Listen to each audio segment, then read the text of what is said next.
القرآن بلقیس و حجرت و تقدیس الجلال و آسیت العالم التکمیل والکمال محافظت النبوہ و ناشرت الولایہ بنت القلم والنون وسر بین الکاف والنون ودلیل ارادتہ کن فیکون وکتاب المکنون آیت اللہ العظمی وزوجت آیت اللہ الکبریٰ الصدیقۃ المبارکہ الراضیۃ المرضیہ عالمۃ غیر معلمہ ام الکتاب ام القرآن ام الانوار ام الائمہ ام المعصومین ام الحسن ام الحسین ام المحسن و ام ابیہا السیدہ فاطمہ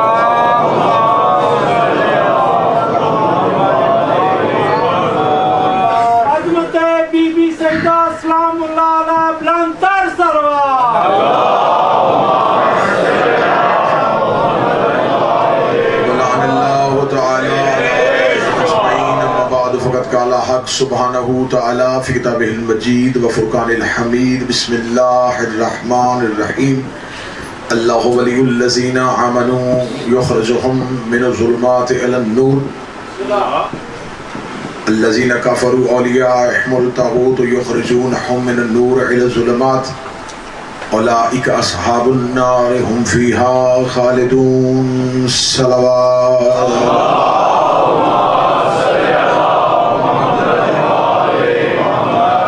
دعائے مالکان ذکر بندگان ذکر کا وارثان ذکر کی بارگاہ میں پیش ہونا قبول فرمائے۔ آقا زادی آپ جتنے مومنین و مومنات جتنے قدم چل کے آتے ہیں میرا مالک ایک ایک قدم کے صدقے اجر کثیر عطا فرمائے، گناہوں کو معاف فرمائے، خطاؤں کو معاف فرمائے۔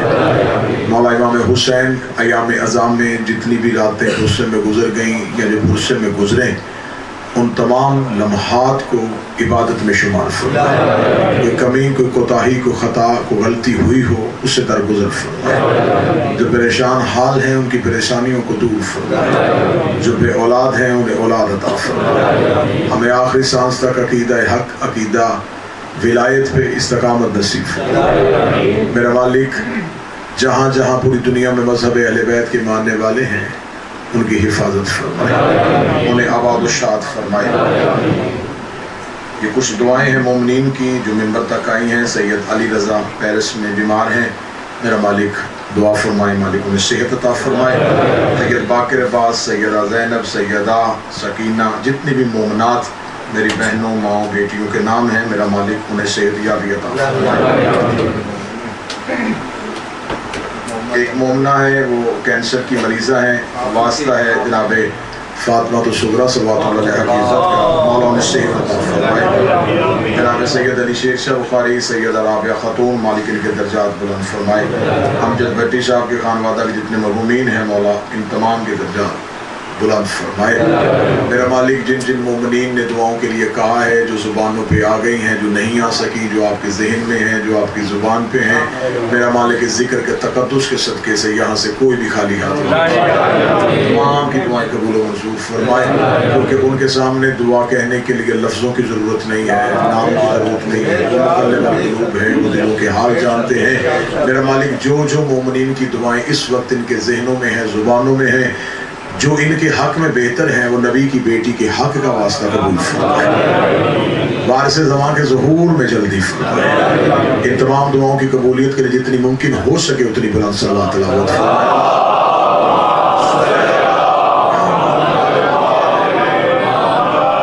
اجازت ہے سرکار سے بڑی خضوع و خشوع کے ساتھ اور بڑی ایک اطمینان کے ساتھ، اور یہ آپ کی بہت بڑا احسان ہے کہ آپ نے مجھ جیسے طالب علم کی مسلسل معروضات اور مسلسل گفتگو کو اپنے ذہان عالیہ میں محفوظ رکھا۔ سلسلہ گفتگو آج ایک انتہائی اہم موڑ میں داخل ہو رہا ہے اور میں اس موڑ پہ آپ سے خصوصی توجہ کا طالب ہوں۔ میں یقیناً یہ چاہوں گا کہ بالکل ایسا نہیں کہ میں نعرے یا داد و تحسین کے لالچ میں آپ کا وقت ضائع کروں.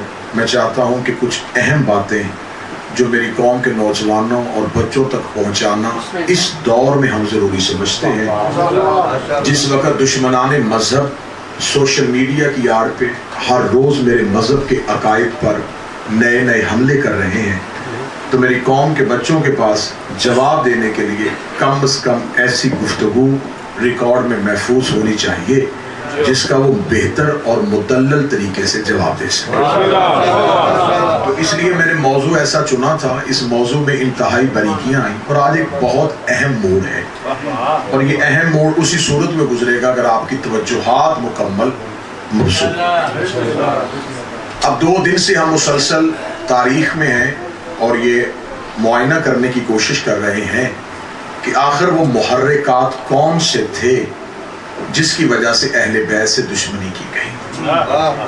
کل کی گفتگو بھی اسی معیار پہ آ کے رکی تھی کہ 2 نظریات چلے. ایک نظریہ خلافت، ایک نظریہ امامت. رسالت مآب کی ایک حدیث اہل سنت برادران کی کتاب صحیح بخاری میں ہے.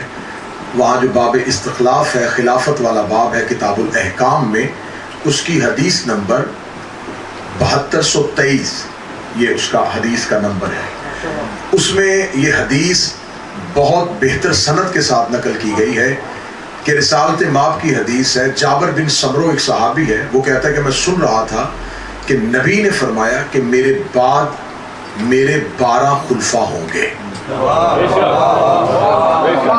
اور اسی حدیث میں آگے لکھا ہے کہ جابر بن سمرو کہتا ہے کہ اس سے آگے مجھے صحیح سمجھ نہیں آئی کہ رسول نے کیا کہا. وہ کہتا ہے کہ میں نے بعد میں اپنے باپ سے پوچھا تھا کہ جب نبی یہ کہہ رہے تھے اس وقت آپ تھوڑا قریب بیٹھے تھے تو نبی نے اس کے بعد کیا کہا تھا. تو جابر نے اب جو اس سے آگے حدیث کا ٹکڑا ہے اس نے کہا یہ میں نے رسول سے خود نہیں سنا، میرے باپ نے مجھے بتایا ہے. اب اس کی ذمہ داری باپ پہ اس نے ڈالی ہے کہ وہ میرے باپ کی ذمہ داری ہے کہ اس نے کیا سنا تھا. وہ کہہ رہا کہ نبی نے فرمایا تھا کہ میرے بعد 12 خلفاء ہوں گے اور وہ 12 کے 12 قریش سے ہوں گے. یہ حدیث معتبر سند کے ساتھ صحیح بخاری میں نقل ہو گئی اور جتنی بھی احادیث کی کتابیں ہیں انہوں نے اس حدیث کو آن کیا کہ یہ حدیث مستند ہے، اس سے مانا جا سکتا. 5 طرح کی حدیث آئی ہے جی. 5 حدیثیں جو میں نے اپنی مطالعے سے گزاری ہیں وہ 5 ہی ہیں، چھٹی نہیں ہے. ایک حدیث ہے کہ رسول نے کہا کہ میرے 12 خلفاء ہوں گے. ایک حدیث ہے کہ میرے 12 نقیب ہوں گے. ایک ہے کہ میرے بعد 12 امیر ہوں گے. ایک ہے کہ میرے بعد 12 سردار ہوں گے. ایک ہے کہ میرے بعد 12 حاکم ہوں گے. یہ 5 لفظ آئے ہیں، لفظ بدلے ہیں، تعداد نہیں بدلے. میں پوری ذمہ داری کے ساتھ بات کر رہا ہوں، انتہائی ذمہ داری کے ساتھ بات کر رہا ہوں اور مجھے پتا ہے کہ اس ممبر کی منصبی ذمہ داری کیا ہے. کسی بھی حدیث میں 11 کا لفظ نہیں آیا، 13 کا ہنسا نہیں آیا، عدد تبدیل نہیں ہوا. آگے تبدیل ہوا ہے، امیر ہوں گے، حاکم ہوں گے. یہ آج کی گفتگو بڑی سننے والی گفتگو ہے. اگر آپ مکمل مبذور رہیں گے نا تو دیکھیں میں نے آپ کو دال سے چھٹی دے دی ہے. جو کام خطیب کی خوراک ہوتی ہے نا، ذاکر کی خوراک ہوتی ہے جی ہاتھ اٹھائیں بولیں، یہ میں پہلے کہہ رہا ہوں کہ میں آپ کو اس معاملے میں بالکل آزاد کر رہا ہوں. صرف آپ سے میں نے توجہ چاہیے کہ آپ جو میں بولوں آپ اسے محفوظ کر لیں. تعداد نہیں بدلی. ہنسا جو ہے شاید ہنسا تبدیل نہیں ہوا. اس کا مطلب ہے تعداد 12 ہے. اب جنہوں نے خلافت لی ہے نا انہوں نے بھی 12 ہی خلیفہ بنائے کیونکہ ان کے پاس نبی نے جو ایک عدد دیا تھا، ایک فگر، بچے کی بات سننے اور اسے بھیجے، جو فگر نبی نے دیا تھا وہ 12 تھا. توجہ آپ رکھیں گے پوری. اس لیے جن کے پاس آئمہ ہیں ان کے پاس بھی 12 ہے، خلفاء کے پاس بھی 12 ہے. خلافت والے کہتے ہیں کہ ہمارے پاس وہ ہدایت کا رستہ ہمارے پاس، امامت والے کہتے ہیں ہمارے پاس. اچھا لطف دیکھیے گا کہ خلافت والوں نے تھوڑی دیر بعد 4 امام بنا لیے.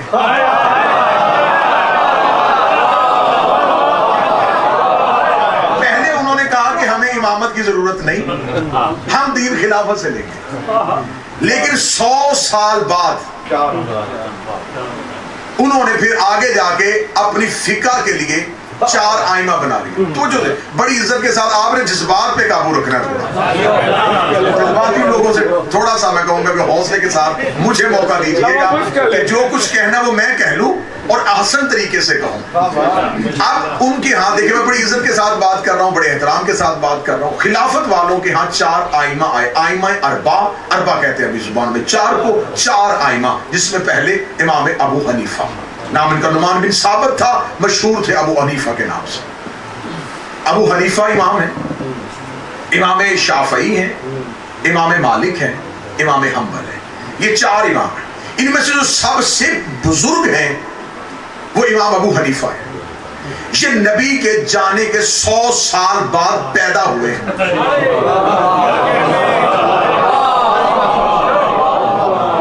مکمل ذمہ داری کے ساتھ حقائق اپنی قوم کو ہدیہ کر رہا ہوں. جتنے تابڑ توڑ حملے ہوئے ہیں نا, میں سب کا جواب آج کی تقریر میں دینے لگا,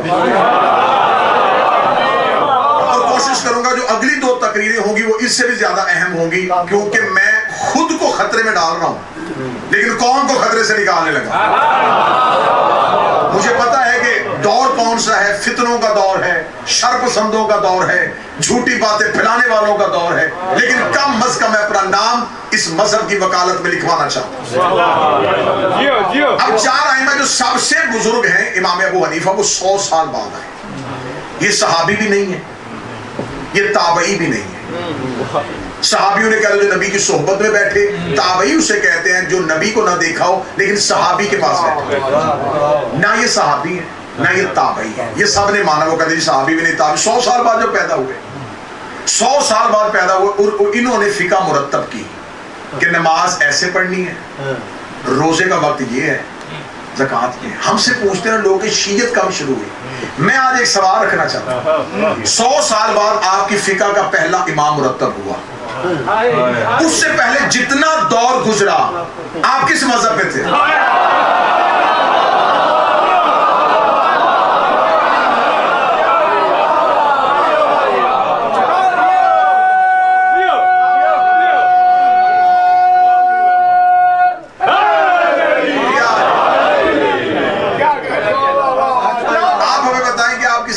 جو لوگ پیچھے کھڑے ہیں, اگر کسی کے پاس جگہ خالی ہے تو پیچھے آنے والے صاحب آن کو بٹھائے, صحیح اعلان کریں. کی گاڑی نمبر EG19YHX جس کسی نے بھی پارک لیا پلیز اسے فوراً ریموو کریں. دوسری گاڑی LP16UCF پلیز یہ گاڑی ریموو کر لیں, بعد میں اعلان نہیں کیا جائے گا, نہیں اٹھا کے لے جائیں گے.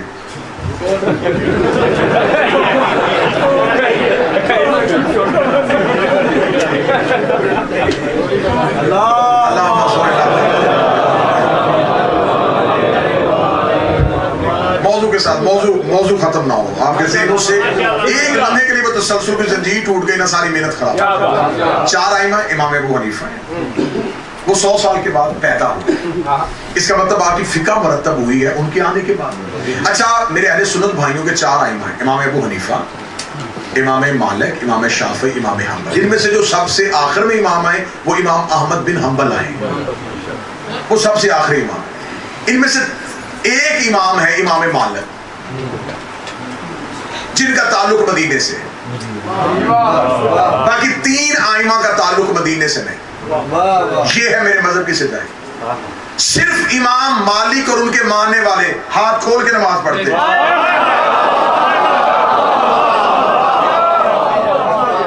جس امام کا تعلق مدینے سے ہے وہ خود بھی ہاتھ کھول کے پڑھتے ہیں, اور ان کے ماننے والے مالکی آج بھی ہاتھ کھول کے نماز پڑھتے ہیں. علامہ مقرر پلیز ایک دم دوبارہ بتائیں. میں کیونکہ اب یہ موضوع میرا آئمہ اربع موضوع نہیں, میرا موضوع ہے خلفاء, امامت و ملوکیت.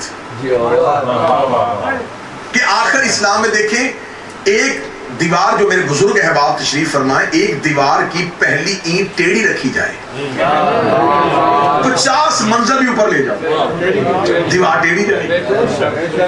اگر اس کے بعد آپ اس کی اوپر والے جتنے مرضی فلور بار بار ان کو ختم کر کے دوبارہ بنائیں, وہ ٹھیک نہیں.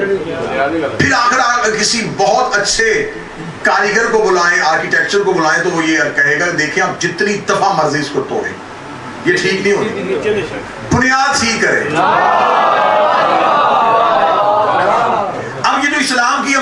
سے آگے یوں ہوئی ہے نا. انہوں نے کہا کہ دیکھیں جی یزید نے آ کے بہت خرابی کی ہے, میں بنیاد پہ جانے لگا ہوں. آخر یہ عمارت ٹیڑھی ہوئی کیوں ہے؟ آج اسلام میں اتنے فرقے کیوں ہیں؟ آج ہر کوئی اپنے آپ کو حقیقی مسلمان اور دوسرے کو کافر کیوں کہہ رہا ہے؟ آخر اصل اسلام کن کے پاس ہے؟ اصل اسلام کن کے پاس ہے؟ آپ توجہ رکھیں گے. اب میرا موضوع یہ نہیں ہے, موضوع ہے امامت و ملوکیت. اب اس کا مطلب ہے کہ خلافت والوں نے امامت بنائی ہے, یہ ہے امامت والوں کی سچائی. خلافت والوں کو امام کی ضرورت پڑی ہے, امامت والوں کو خلافت کی ضرورت نہیں. 12 ہے تو 12 امام ہے, ہم میں ہے ہی نہیں کہ یہ ہمارا امام ہے یہ ہمارا خلیفہ ہے. جو ہمارا امام ہے وہی ہمارا خلیفہ. اب اگر وہ خلیفہ رسول کے خلیفہ تھے تو آپ نے ان سے فقہ کیوں نہیں لی؟ آپ نے فقہ کے امام علیحدہ بنائے, منبر میں بیٹھنے والے علیحدہ. لیکن ہمارے ہاں ایسا نہیں. ہمارے ہاں جو امام ہے وہی نبی کا. غدیر میں رسول نے واضح اعلان کر دیا تھا. رسول کے اس اعلان کے بعد پھر بھی مسلمانوں نے نہ مانا اور پہلی خلافت ثقیفہ بنی سعدہ سے جنم لی. 5 افراد تھے جنہوں نے اٹھ کے پہلی بیعت کی, اور ان 5 افراد کی بیعت کرنے کی وجہ سے پہلا خلیفہ چن لیا گیا. جب پہلے خلیفہ نے جذبات پہ آپ قابو رکھیں گے, مجھے پڑھنے دیں گے, جب پہلی خلافت کا دور گزر گیا اور دوسری خلافت کا دور آیا تو پھر اب افراد نے بیعت نہیں کی. اب پہلے خلیفہ نے جاتے ہوئے دوسرے کے نام وصیت لکھ دی کہ میرے بعد یہ خلیفہ ہو. تو اب خلافت کا طریقہ بدل گیا. پہلا خلیفہ ووٹنگ سے, دوسرا وصیت سے بن گیا. اس 2 خلافتوں کے دور میں ایک بہت بڑا اسلام کا سانحہ ہوا جس میں اہل بیت حکومت کے مخالف آگے کھڑے ہو گئے اور کھل کے مخالفت کی. وہ کس وجہ سے کی؟ جب رسول کی بیٹی کو اس کے وراثتی حق سے محروم کیا گیا.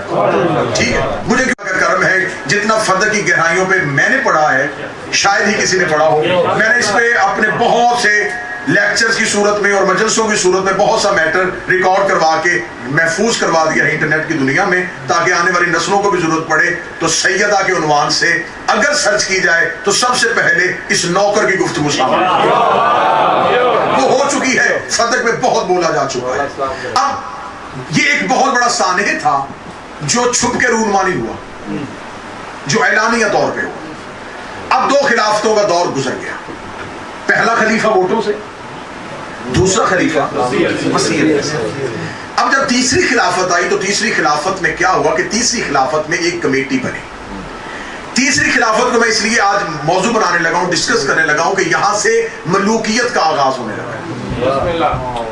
یہاں سے اسلام میں ملوکیت. جو پہلی مجلس میں میرے ساتھ تھے میں ان کو آج ایک لمحے کے لیے پلٹا کے پہلی مجلس میں لے کے جاؤں گا, اور جو نہیں تھے انہیں میں صرف ایک جملے میں ملا دیتا ہوں کہ جب رسول نے مکہ فتح کیا تھا تو 2 سردار پہاڑی پہ کھڑے تھے. ایک نے کہا تھا کہ رسول آ رہا ہے, ایک نے کہا تھا کہ لشکر آ رہا ہے. ایک نے رسالت کو حکومت سمجھا تھا اور ایک نے رسالت کو رسالت سمجھا. اور میں نے کہا تھا کہ دونوں نظریات چلیں گے اور آنے والی مجلسوں میں آپ کو اس کی جھلک دکھاؤں گا. اب ان میں سے دونوں نظریات آپ کے سامنے میں آج پڑھنے لگا. جب تیسری خلافت کا دور آیا تو صاحب تیسری خلافت کے دور میں کیا ہوا کہ 6 افراد کی ایک کمیٹی نامزد کر دی گئی اور پوری پلاننگ کے ساتھ نامزد کی گئی کہ یہ 6 افراد جس سے چن لیں گے اسے چن لیں گے. اس کمیٹی میں جو پہلا نام رکھا گیا وہ امیر المومنین حضرت علی کا رکھا گیا. دوسرا نام زبیر بن عوام صحابی یہ لکھا گیا. آپ اس وقت سنیں نام, اگر نہ یاد کر سکے بعد میں آپ دوبارہ ویڈیو کی صورت میں دیکھیں گے تو ناموں کو لکھ لیجئے گا. پہلا نام علی بن ابی طالب, دوسرا نام زبیر بن عوام, تیسرا نام عبد الرحمن بن عوف, چوتھا نام طلحہ بن عبید اللہ, پانچواں نام سعد بن ابی وقاص, چھٹا نام عثمان بن عفان. یہ 6 نام نامزد کر کے کمیٹی بنا کے رکھ دی گئی کہ دیکھیں جی یہ آپس میں جس کو چننا ہے ان میں چن لیں. زبیر بن عوام جو صحابی تھے وہ مولا علی کے حق میں دستبردار ہو گئے کہ علی کے ہوتے ہوئے میں خلافت کو امیدوار ہوں. اگر اس کمیٹی میں علی کا نام ہے تو میں کیسے ہوں؟ یہ کیسی کمیٹی ہے کہ آپ کہہ رہے ہیں کہ 6 میں سے چنو، تو جہاں علی ہوا میں کیوں؟ یہ علی کے حق میں دستبردار. اب طلحہ اور سعد ان دونوں نے عثمان بن عفان کے حق میں دستبرداری کر دی کہ ہم اس کے حق میں دستبردار ہوتے ہیں کہ انہیں خلیفہ بنایا جائے. اب 3 ایک طرف تھے، 2 ایک طرف تھے. اب آخری ووٹ تھا عبد الرحمن بن عوف کا. یہ سب کچھ طے شدہ تھا، طے شدہ تھا. اب عبد الرحمن بن عوف سے کہا گیا کہ اب آپ فیصلہ کریں جی، 3 ووٹیں ادھر ہیں 2 ادھر ہیں، آپ بتائیں. اور پوری ذمہ داری کے ساتھ میں کہہ رہا ہوں کہ یہ جو گفتگو میں کر رہا ہوں یہ شیعہ کتابوں سے نہیں کر رہا. یہ بات ذہن میں رکھیے گا، یہ بات ذہن میں رکھیے گا. ابو الفدا سے کر رہا ہوں، تاریخ عاصم کوفی سے کر رہا ہوں، ابن خلدون سے کر رہا ہوں، تاریخ طبری سے کر رہا ہوں، طبقات ابن سعد سے کر رہا ہوں، اور خلافت و ملوکیت سے کر رہا ہوں. یہ کوئی میں نہج البلاغہ اصول کافی سے نہیں پڑھ رہا. میں اہل سنت کتابوں کے حوالے میں نے ویڈیو میں دیے ہیں، ان سے میں یہ پورا آج کی تقریر آپ کو سنا. عبد الرحمن بن عوف سے کہا کہ تو فیصلہ کر. عبد الرحمن بن عوف کیونکہ اب یہ ساری چیزیں طے شدہ تھی، واقعات میں وہی پڑھوں گا جو کتابوں میں ہیں، سازشیں آپ کو ساتھ ساتھ بتاتا رہوں. عبد الرحمن بن عوف نے کہا کہ پھر ایسے کرتے ہیں کہ میں ایک شرط رکھتا ہوں، کیونکہ ادھر عثمان بن عفان ہے، ادھر علی بن ابی طالب ہے. تو وہ پہلے گیا مولا علی کے پاس. اس نے کہا دیکھیں اگر تو آپ خلافت لینا چاہتے ہیں تو ووٹنگ کا آخری جو کارڈ ہے وہ میرے پاس ہے، میں جسے کہہ دوں گا وہ بن جائے گا، لیکن ایک شرط آپ کو ماننی پڑے گی. مولا نے فرمایا کون سی شرط؟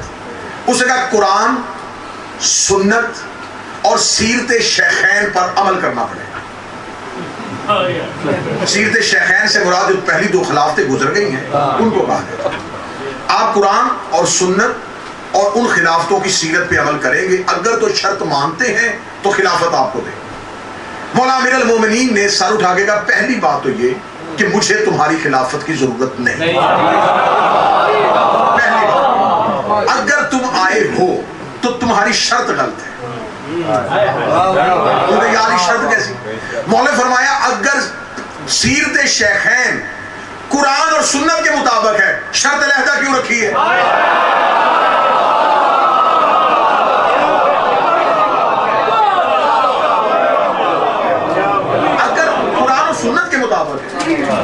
تو علیحدہ شرط رکھنے کی ضرورت نہیں تھی. کیوں شرط رکھی گئی؟ اور قرآن و سنت پہ مولا علی نے فرمایا مجھ سے زیادہ عمل کون کر سکتا؟ اب پلاننگ کیا تھی؟ وجہ کیا تھی؟ وجہ یہ تھی کہ چاہتے تھے کہ علی حکومت کی وجہ سے پہلے والے دور کی گورنمنٹ کو تسلیم کر دے تاکہ تاریخ یہ نہ لکھے کہ علی بلا فصل ہے.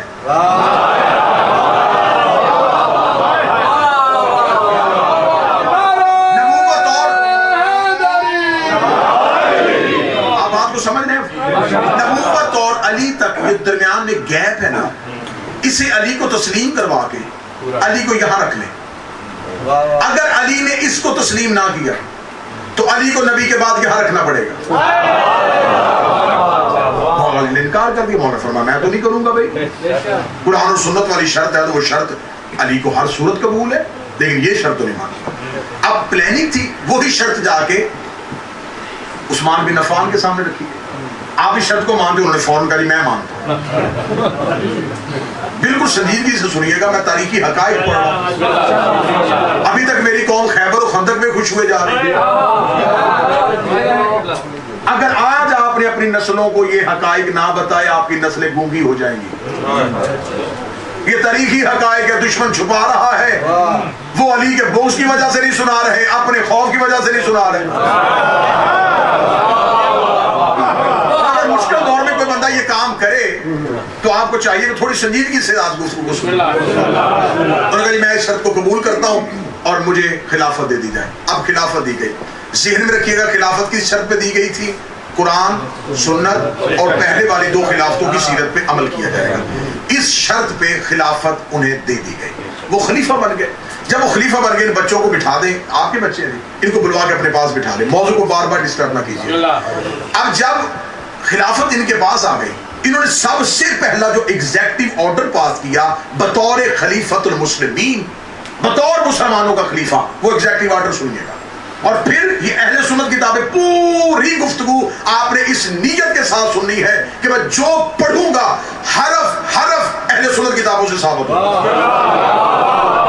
حرف حرف ثابت ہوگا, جملے بھی نہیں, لفظ ثابت کروں گا. بسم اللہ.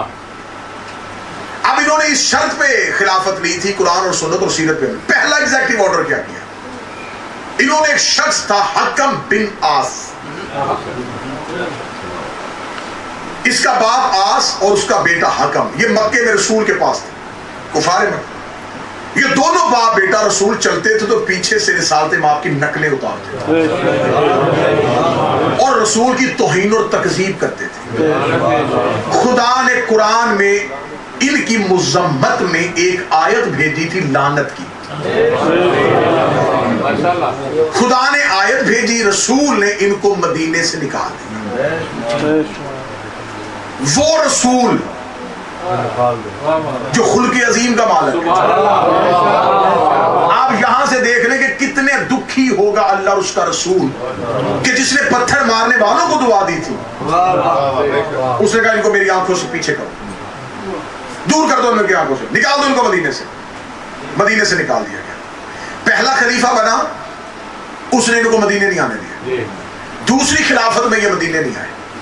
جب تیسری خلافت کا دور آیا تو انہوں نے سب سے پہلا ایگزیکٹو آرڈر یہ دیا کہ سب سے پہلا بطور خلیفہ میرا آرڈر ہے کہ حکم بن آس کو واپس مدینے بلائے, کیونکہ وہ ان کے چچا تھے. رشتہ داری کی بنیاد پہ انہوں نے اسے مدینے بلا دیا. یہ مورخ نے لکھ دیا.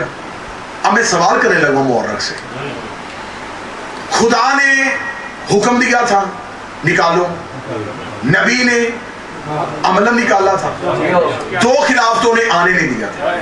جب انہوں نے خلافت اس شرط پہ لی تھی کہ میں قرآن سنت اور سیرت شیخین پہ عمل کروں گا,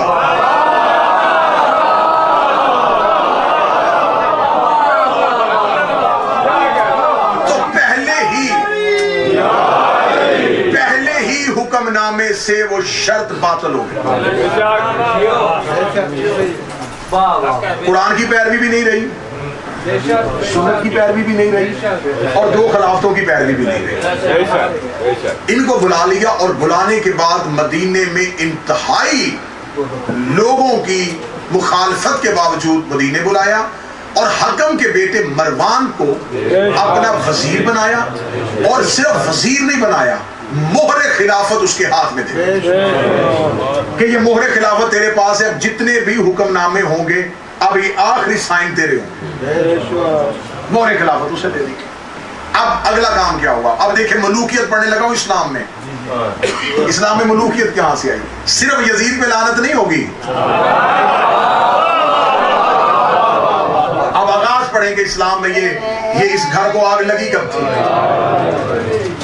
آپ کی توجہ ہے مکمل؟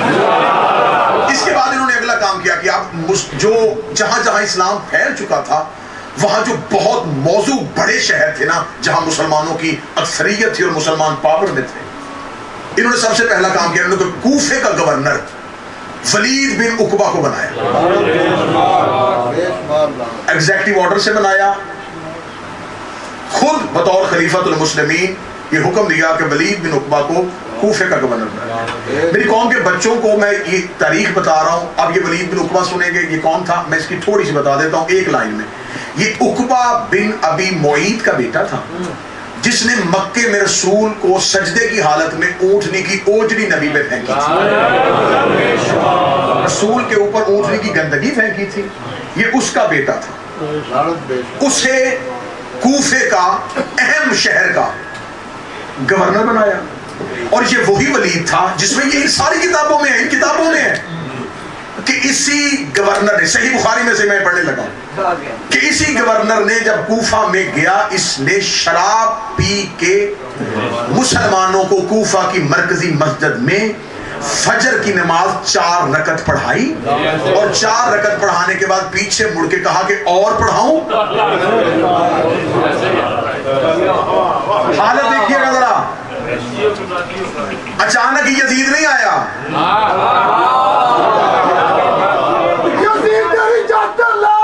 اسلام کے چہرے پہ بہت بہت پردے ڈالے گئے ہیں. تاریخ بڑی بڑی چھپا کے رکھی گئی ہے. اس کو کوفے کا گورنر بنا دیا. اب اگر میں اس کا کردار پڑھوں گا تو پوری ایک مجلس گزر جائے گی. کیا کردار تھا ولید بن عقبہ؟ میں نے بس 2 چھوٹی چھوٹی بڑی اہم باتیں آپ کو بتا دی کہ یہ شجرا تھا اور یہ کردار تھا. اسے کوفے کا گورنر بنا دیا. مصر کا گورنر کسے بنایا؟ عبداللہ بن ابی سرائی کو. یہ وہ شخص ہے جب رسول نے مکہ فتح کیا تھا، رسول نے عام معافی کا اعلان کرنے کے باوجود کہا تھا کہ میں عبداللہ بن ابی کا قتل مباح کرتا ہوں، اس کو قتل کرو. اتنا بڑا گستاخ تھا. اور اس نے نبی کے پاؤں میں گر کے نبی سے معافی مانگ لی تھی کہ یا رسول اللہ مجھے معاف کر دیجیے، میں کلمہ پڑھتا ہوں. اتنا دل دکھا تھا میرے رسول کا اس شخص سے، اور اسے مصر کا گورنر بنا. اب ولید بن عقبہ کو کیوں بنایا تھا؟ کیونکہ وہ تیسرے خلیفہ کا ماموزاد تھا. عبداللہ بن ابی سرائی کو کیوں بنایا؟ وہ ان کا رضائی بھائی تھا. عبداللہ بن عامری کو کیوں بنایا بصرے کا گورنر؟ وہ ان کا خالہ زاد تھا. یہ ساری جو چیزیں ہیں یہ رشتہ داری کی بنیاد پہ دی جا رہی ہیں. اب سمجھ رہے اسلام میں کیا ہونے لگا؟ کوفے کا گورنر رشتہ داری کی بنیاد پہ خالہ زاد ہے، رضائی بھائی ہے، ماموزاد ہے. ان کو اب تھوڑا سا بات پہ کام ہوگا، ان کو اہم شہروں کا گورنر بنا دیا گیا. تھوڑا سا میں آپ کو پیچھے لے کے جاتا ہوں. جب پہلی خلافت کا دور تھا نا، جب پہلا خلیفہ تھا، تو پہلے خلیفہ نے شام میں لشکر بھیجا تھا ایک، شام کو فتح کرنے کے لیے، کہ شام کو فتح کرنا. تو اس میں 4 لوگ جو تھے نا اس لشکر کے سردار بنائے تھے. ایک عمر بن عاص، ایک ابو عبیدہ بن جراح، ایک شرجیل بن حسنہ، اور ایک زیاد بن ابی سفیان. یزید بن ابی سفیان.